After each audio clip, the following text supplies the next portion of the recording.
just in time. So usually I start these videos with a full cup of coffee, and by the time I'm done, it's cold as hell. And I like my coffee hot, like my women. Woohoo! I'm gonna get in trouble for saying that later.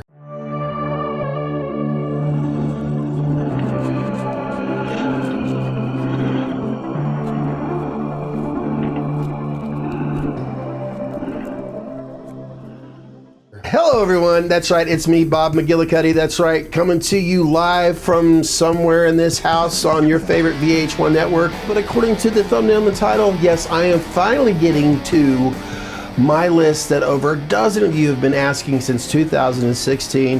Hey Scott, what's your favorite Halloween film? What's the one you don't like the most? Well guys, that's been asking, and for possibly you that were wondering yourself, here is that list. So do you got your favorite beverage or your popcorn or your snacks? Because you know me, I tend to ramble on quite a bit. And every once in a while I get somebody on there that says, you talk too much. Well then go watch somebody else's damn channel. Now I got my notes here, so if I'm looking down every once in a while, don't think I'm looking at my pet rat, okay? So here we go, Halloween's film ranking from worst to badass. That's right, number 11. This has not changed for years. There's no doubt about it. Because every once in a while, I think all of us can agree, our list kind of changes. One goes up and down, especially after a new Halloween film comes out. You get my point. So here we go, number 11. It's so sad. He did such a wonderful job in Halloween 2 from 1981. You know, Rick Rosenthal, the director of that film, well, he comes back, what, 2002? And does a god-awful Halloween Resurrection film. Yeah, that has not been my favorite one at all. Why? Well, let's give you a little refresher of what this film was about. Halloween Resurrection, 2002. 3 years after Halloween H2O, he last terrorizes his sister. Michael Myers confronts her once again before traveling to Haddonfield to deal with the cast and crew of a reality show which is being broadcasted from his old Myers house. There were two things about Resurrection that I did enjoy. Okay, I want to make that perfectly clear now. Rick Rosenthal at least had enough common sense to realize, look, the fans have noticed, especially 4, 5, and 6, that that's not the Myers house. What the hell are you doing to us? What do you think, we're stupid? No. But at least Rick did a good job of showing something, building whatever on a set of a house that looked like Myers, well, the Myers house. So that I did like, and Michael Myers. I wanted him to kill them all. I wanted him to slap that out of every single one of them, because every single character on here, I didn't care whether they lived or you know what. No, I didn't like them. In fact, this film could have ended, it could have lasted 5 minutes. In other words, Michael giving us, what was it, MTV, what was it, where the people were, the celebrity, hey, come on, Cribs, that's what it was, MTV Cribs. That would have been much better. Michael coming in, he didn't have to say anything, he was just showing around the inside, the interior of this house, and that man cave of a basement. That would have been a better idea for Halloween Resurrection. Alrighty, let's see. Now let's get to number 10, or my second to whatever. Number 10, there we go. This would be Rob Zombie's Halloween 2. What year was that? Yeah, 2009. Rob Zombie's Halloween 2. Let's give a little refresher of what this film was about. Laurie Strode struggles to come to terms with her brother Michael's deadly return to Haddonfield, Illinois.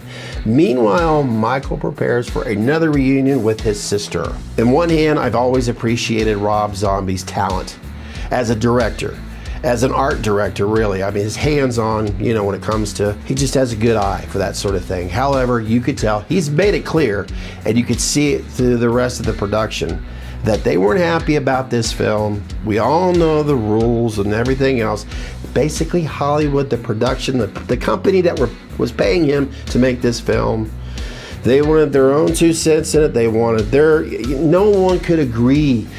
And this sounds familiar to another up-and-coming Halloween film that's on my list, obviously. But no one could agree, and you could see it on the film. I mean, dear Lord, it's like I'm frustrated, I'm aggravated. That's how I felt when I was watching this film. From one scene to another, especially when Michael is having these visions where nights and white satin, I used to like that song. I can't think of the words right now. But the Sherry or Cheryl Moon Zombie, whatever, Moon Zombie, you know her damn name. But what she's like a ghost and all that. It's like, come on, man. You should have told me I was supposed to get on some trip before I watched this film. So yeah, I was just too frustrated with it. Oh yeah, and Michael doesn't talk, by the way, Rob. You know that and I know that, but that was your vision. All right, number 9. Now I guess I'm gonna have to do my other list someday of what masks do I despise to the one I love the most, because this one would be the one mask out of all of them that I just cannot for the life of me, other than from independent artists. Because I always appreciate the hell what these independent artists are doing. It's amazing work. It's just, they make that, Martin Peñas, he's made his version of the mask from Halloween 5, which is quite obvious, which is number 9. Hey, it's Halloween 5. Yes, Halloween 5, The Revenge of Michael Myers. 1 year after the events of Halloween 4, The Return of Michael Myers in 1988, the Shape returns to Haddonfield once again to attempt to kill his now muted niece. Did I say that right? Muted or mute? Is it just mute niece? I'm not sure. But yes, Halloween 5, similar to Resurrection, every character other than Danielle Harris, who I think could have done a better job of directing herself in this film, but every character, I didn't care, especially, what was her name? Tina! You know, I could not stand. Oh God, I'm about ready to choke just thinking about her. But I could not stand her. I wish she would have been the original victim back in Halloween in '78. That's how much I couldn't stand her in this film. And how was it that you forget your lead character from Halloween 4 so quickly? She gets killed, and then about 2 minutes later, it's like she's completely forgotten. Oh, the car that Michael obviously stole from Tina's boyfriend, what was it, a Camaro, or was it a Firebird? That was probably that and Don Shanks. What he has done, yes, we got Donald Pleasance in that film at least, Don Shanks. I don't want to take anything from him. I like all the guys he's played, the stuntmen, the actors he's played Michael Myers, so nothing against Don Shanks. Let's move on, please. Now we're at number 8. That's right, number 8. This would be my, I don't know. Films are obviously getting better, I guess, at this point. Halloween, The Curse of Michael Myers. That's right, that was released in 1995 from a director, I remember his last name was Chappelle. I should have wrote that down.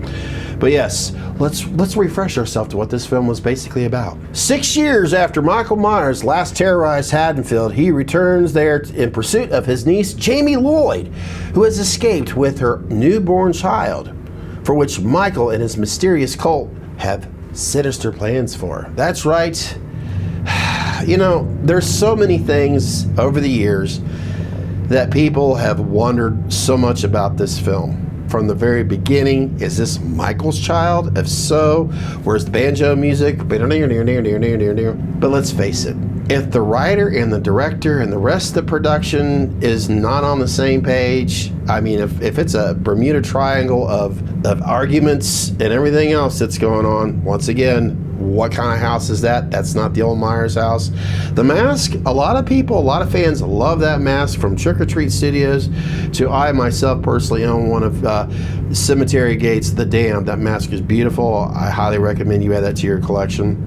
But yeah, that's probably the only great thing about that film was the mask itself. I mean, yes, now that we've all had the opportunity to see the producer's cut, it's still divided. Some people prefer now the producer's cut over the cut that we've seen or have watched or have saw. Whatever you're supposed to effing say, but you know what I mean. You still have that choice. I am on the fence when it comes to both of them. I honestly feel if maybe they would have restarted and all been on the same friggin' page with that film, Halloween 6 would have been a much more enjoyable experience for a lot of us. So let's get to the next one. And now for the most difficult one on my list. Now I want to remind you, this is from my perspective, my opinion. The years of my life growing up watching the Halloween films. Number 7 on my list was 10 years later, after the horrifying events that happened in Haddonfield in 1978. Gee, would that be, yes, Halloween 4, The Return of Michael Myers. You know what?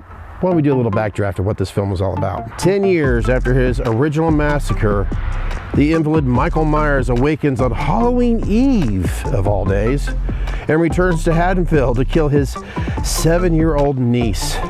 Can Dr. Loomis stop him from doing this? Halloween 4. There are so many great things about this film that I've enjoyed. Now, I don't think about this film all the time, the Halloween franchise, but when I have to, I'm always reminded of the positivities that came out of this film. 1988, I was 18 years old. I was the king of mischiefs, but what 18-year-old kid wasn't? I remember me and my best friend, we went to go see this at a movie theater in the Dayton Mall. Now granted, pretty much all malls around this country are dead, but back then, malls were king. And the Dayton Mall, I can't remember how many theaters that they had, but I just remember specifically we went there to go watch. In fact, I remember seeing a lot of movies at the Dayton Mall. But yeah, I remember when it first started, you know, of course here in the Midwest, the scenery that you would see, the landscape of all those farm, spooky somewhat vibes that you would get. That's how it looks around here in the Midwest during the fall. Gray, dark, of course you get some of those beautiful colors, but they captured that essence brilliantly. And I like the fact that the story, the script, everything about it, it was fresh, it was new. In fact, having some returning characters, Donald Pleasance playing Dr. Loomis, that was fantastic. Of course, naturally, we were all excited about Michael Myers returning. I enjoyed the Jamie Lloyd, Daniel Harris, of course, Rachel. Those were great. Those two right there were great on the big screen, which is still why I don't understand why they killed her off in the 5th movie. That they should have went with the concept. You and I think a lot of us can agree. At the very end of Halloween 4, they should have just continued off with that. Keep certain things a mystery once again. Lock Jamie up in a loony bin, just like her uncle. Keep her somewhat hidden, but her similarities, her characteristics are very much like her uncle. And then eventually, maybe in Halloween 6, she escapes. And that kind of ends it. Look, so many of us have our wild imaginations when it comes to this franchise. We all have our own ideas on how we see this franchise going at certain times, but I just always thought how Halloween 4 ended, they should have went off on Halloween 5 in a hell of a lot better direction than what they did. But that's me, and that's it. All right, well, I'm gonna get back to my very much needed, I know, yes, exercise. Number 6 would be Rob Zombie's Halloween, his version. What year was that released? I wish I would remember this stuff without writing it down. It was released in 2007. That's right, Rob Zombie's Halloween. Hey Scott, could you remind me what that film was all about? Sure, no problem. After being committed for 17 years, Michael Myers, now a grown man and still very dangerous, escapes from a mental institution and immediately returns to Haddonfield to find his baby sister, Lori. Well, everything about that sounds awfully familiar from, 1978, except for the very end there, of course, and I'll get into that. This one on this list, being number 6, it's kind of gone up and down quite a bit over the years. But then I go back and watch that film, and honestly, my son, I think he loves that one. I don't know why, but to each his own. I really appreciate the beginning of it, and I guess you could say somewhat the middle of it. In other words, if I had the opportunity to make my own, if someone said, you've got all the money in the world, you make your own Halloween film. Which I feel like that would be stupid, but if I could, whatever. My point is, not everybody is going to like, in fact, let's face it, in this particular franchise, we see it quite a bit. There's a lot of people that will shun you for not liking what they like. There's no doubt about it. Very well loved, it's a huge family, we all enjoy it, but you're always getting your finger pointed out if you don't agree with them, and you know who they are. But Rob Zombie's Halloween film, the beginning of it I enjoyed. Yes, it was grungy. Yes, it was violent. The family was very violent. It's like it explains, and granted, I appreciate the original concept even more, but I liked how it was going in a different direction. But unfortunately, we decided to get lazy and pretty much copy from what we've seen in the past. That was what disappointed me about the film. Loved Rob Zombie's direction on style and taste. The acting is always great in his film as far as I'm concerned. But after a while, it's just kind of, it's just weak and whatever. But, you know, it is what it is. It's my opinion, and who knows, this film could possibly go down on the list or up a week or two from now. Hard to say. Number 5. Number 5 would be Halloween's H2O. Yes, somewhere in the middle. I got you picking your nose. And I've always been kind of on the fence with Halloween's H2O. It's just a difficult one for me, and I don't know why. There's a lot of great things about it, but for some reason, it's number 5. I guess it's kind of hard to do the rest after at this point. So yeah, I'll remind you what this film was all about, just in case you're wondering. Halloween H2O. 20 years later. This film was released in 1988, directed by Steve Miner. A lot of you Friday the 13th fans out there, that may be one of your favorite directors of all times. Laurie Strode, now the dean of a Northern California private school with a new name, must battle the shape one last time as her life of her own son hangs in the balance. Wow. Yeah, this is a tough one. See, I like the script, I like the idea. We almost had John Carpenter, but we had the return of Jamie Lee Curtis. That alone right there was fantastic. The cast itself, great acting. The story, I liked where it was going. It was kind of something new, right? We were going something new, but however, it was like, okay, why do we have to put different masks in? That drove me nuts. I mean, come on, people. Get it together. If you're going to make a Halloween film, get it together when it comes to the mask. That is like, don't you know by now that the fans live and die by that damn mask? Well, then again, it's obvious that you knew because you were nervous as hell by not making up your friggin' mind on how the mask should look in this film. That agitated the hell out of me.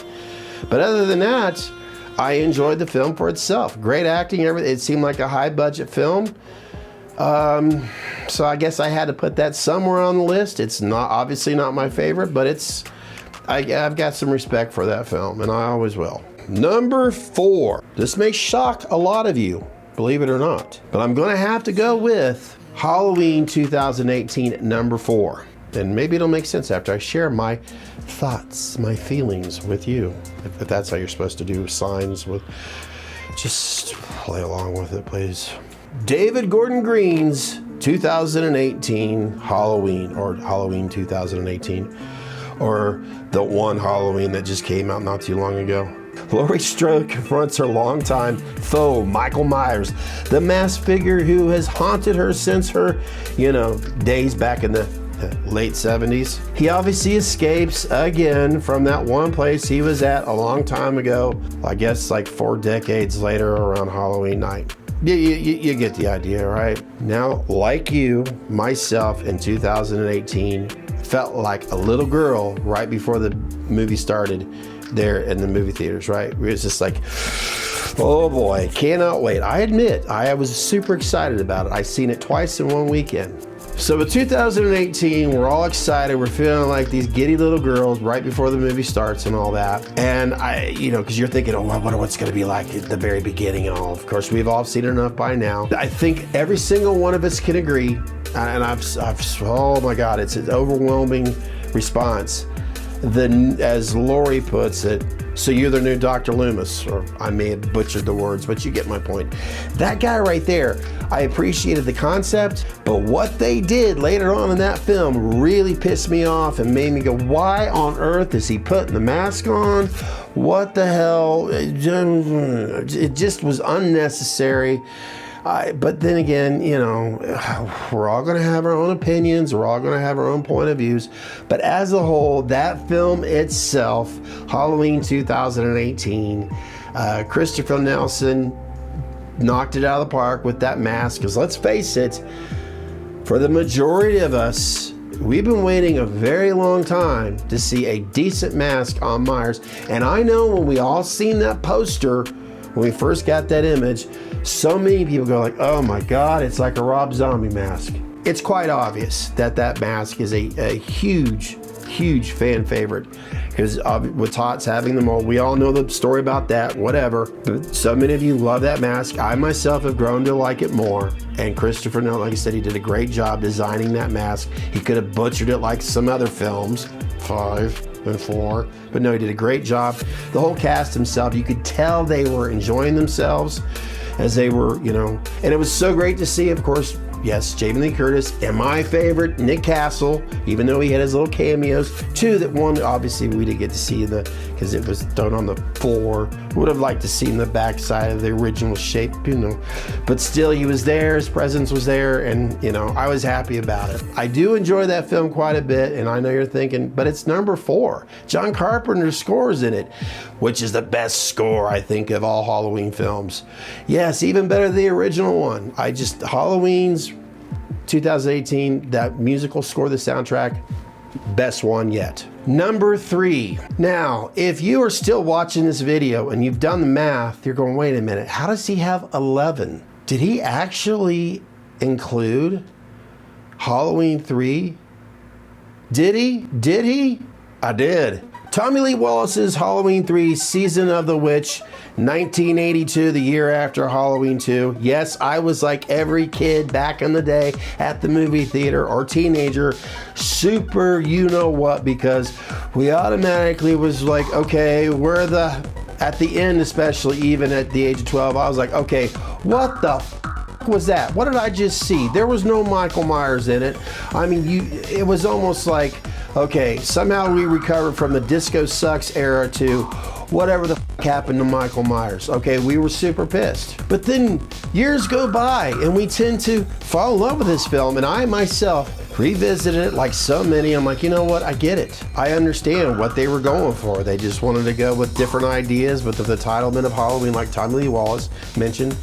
And now I really do, I take it from away the Myers, the shape concept, and appreciate it for its own. It's extremely underrated, and I really enjoyed that film more today than obviously back in 1982. Now, I did include this on my list because technically speaking, and I should have grabbed that box set because it's over there in my bedroom, but if you go out and buy yourself the box set of the Halloween franchise, isn't that film included into the Halloween franchise? Of course it is. So therefore, I have that at my number 3 because I think it deserves more credit than what it gets, and I'm sticking to it. So there's my story on number 3. Here we are at number 2. This may shock you. I know. You're like, oh God, he's only got 2 left. Well, let's just go with it in order right now. Of course, it's Halloween 2, 1981's Rick Rosenthal's Halloween 2. While Sheriff Brackett and Dr. Loomis hunt for Michael Myers, a terrorized Laurie Strode is rushed to the hospital, and the serial killer is not far behind. That's right, Mr. Dick Warlock, who is now portraying, as we all know, The Shape, The Mask, which so many people, I think, are starting to say. During the day, I like my Nick Castle look. During the night, I like my Dick Warlock. It's like, let's say you have 2 kids. Which one do you love the most?